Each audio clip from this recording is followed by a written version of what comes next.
Assalamualaikum warahmatullahi wabarakatuh. Salam kasih karunia dan damai sejahtera untuk kita semua. Om Santi Wastu, Namo Buddhaya, salam kebajikan. Pada hari ini kita mengucapkan Dirgahayu IP yang ke-19.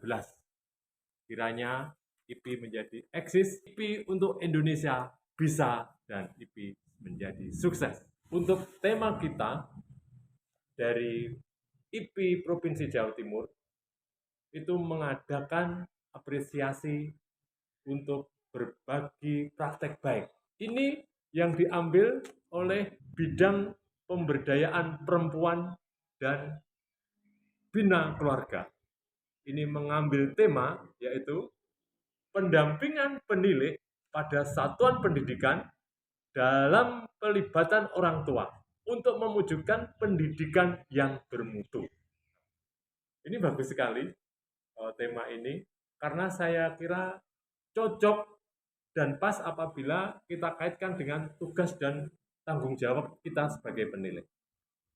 Seperti yang tertera pada Permen PAN nomor 14 tahun 2010 bahwa penilik mempunyai wewenang dan tanggung jawab untuk pengendalian mutu pendidikan, menjamin kegiatan penilik itu di dalam pendidikan, baik pendidikan anak usia dini, pendidikan kesetaraan, dan pendidikan keaksaraan, serta kursus dalam jalur pendidikan non-formal informal. Judulnya adalah pentingnya orang tua tahu pertemanan anaknya di sekolah untuk memastikan belajar dengan aman, nyaman, tenang, tanpa ada identifikasi, agar supaya proses pendidikan berjalan dengan baik. Judul ini tidak serta-merta saya bikin seperti itu. Selesai mengadakan pemantauan di lembaga. Ketika saya datang di lembaga ini, ada ibu seorang yang mewakili orang tua melapor agar supaya ada tindakan supremasi dari saya untuk keluarga dia. Dia menyatakan begini, anak yang kedua yang duduk di kelas 2 juga mengalami sakit yang berat. Karena apa? Karena dia setelah mengalami sakit yang berat itu ditunjukkan oleh identifikasi dokter anak, yaitu menyatakan bahwa ketika anak ibu ini didatangkan ke dokter, dokter memvonis kira-kira putra ibu ini ada 5 tahapan penyakit K. Yang pertama adalah mungkin kelaparan, kedua kepanasan, dan ketiga kedinginan, terus yang keempat itu ketakutan, tetapi yang kelima K ini adalah yang stres.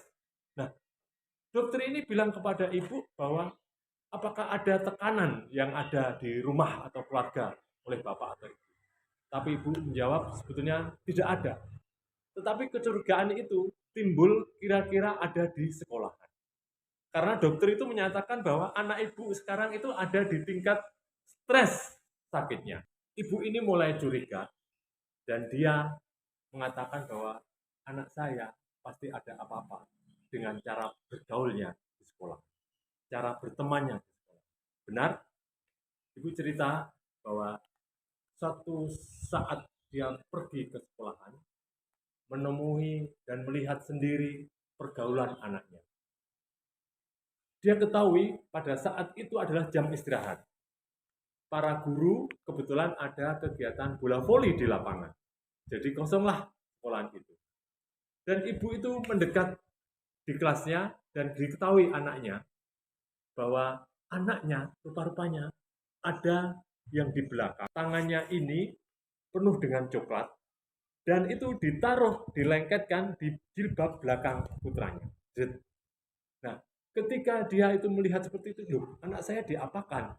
Itu bilang. Ternyata ada lengket-lengket. Dan curiganya benar.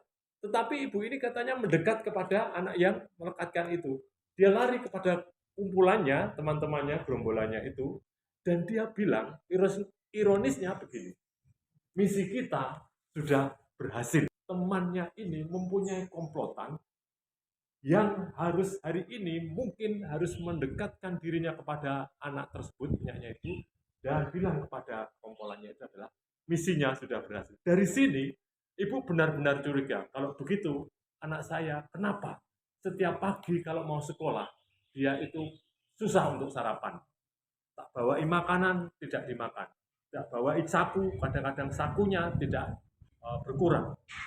Maka timbullah curiga yang benar bahwa ibu ini ternyata ada komplotan yang membenci anaknya, yang membuli anaknya, sehingga anak ini tidak nyaman di sekolah. Berikutnya, ibu ini punya keinginan disomasi kepada gurunya. Tolong kumpulkan semua orang tua wali murid, saya akan menjelaskan kenapa anak saya sakit seperti ini. Salah satunya adalah dibully oleh teman-teman. Tetapi lama kemudian tidak ada tanggapan. Sedangkan putrinya katanya tidak mau masuk sekolah lagi. Singkat cerita, ibu ini memindahkan sekolah anak ini di sekolah yang lain. Nah, pada saat itulah ternyata putri ibu ini ada perkembangan yang baik. Yaitu di lingkungan yang baru, di sekolah yang baru, dan guru yang baru, ada perbedaan. Ada muka yang cerah dan ceria. Bisa sekolah dengan baik dan laporan kalau pulang sekolah kepada orang tuanya. Orang tuanya senang. Nah, pada saat itu ketika jamnya untuk kontrol atau terapi ke dokter anak tadi, dokter pun juga bilang bahwa anak ibu sudah mulai membaik. Kenapa? Saya kurang tahu. Terus mungkin suasana yang baru ataupun yang gimana tidak ada tekanan buat ibu. Ibu ini menjawab, anak saya pindahkan di sekolahan, Pak. Nah, berikutnya saya somasi ke kepala sekolah yang ada. Benar, setelah saya datang, saya berbicara, ya ada. Semenjak kejadian itu, ibu ini memberikan peringatan kepada anak-anak didiknya, yaitu membuat buku penghubung dan juga refleksi agar supaya tidak terjadi ini lagi. Intinya sekarang sudah mulai membaik. Nah, pesan saya sebagai pendidik, saya juga sosialisasi kemana-mana, terutama kepada orang tua wali murid. Ini contohnya. Orang tua wali murid saya kumpulkan, saya ajak bicara tentang hal ini, yaitu pentingnya anak-anak berteman dan orang tua itu mengetahui di kelas pertemanan apa, kelompok apa yang diperoleh. Karena menghindari yang namanya tadi, yaitu pembulian. Nah, di samping itu, saya tekankan juga dari pihak sekolah. Saya berikan ke pertemuan Hipaudi. Tolong orang tua wali murid diberi wadah, baik di puncak tema ataupun di akhir semester, lomba, semacam masak-memasak, rekreasi. Bahkan saya tunjukkan untuk membuat grup di WhatsApp. Nah, dengan demikian mereka mempunyai wadah tersendiri dan orang tua bisa langsung bertanya, judul maupun melakukan somasi di dalam acara di WA atau web. Bahwa pentingnya orang tua wali murid mengetahui bahwa anaknya belajar dengan aman, tenang, dan nyaman untuk mewujudkan pendidikan lebih baik lagi. Singkat cerita dari saya akan akhiri. Pentingnya mengenali karakter anak sejak dini akan berpengaruh besar di kemudian hari. Barang siapa menabur pasti akan menuai. Untuk itu, marilah kita menabur yang baik sehingga kita akan menuai yang baik juga.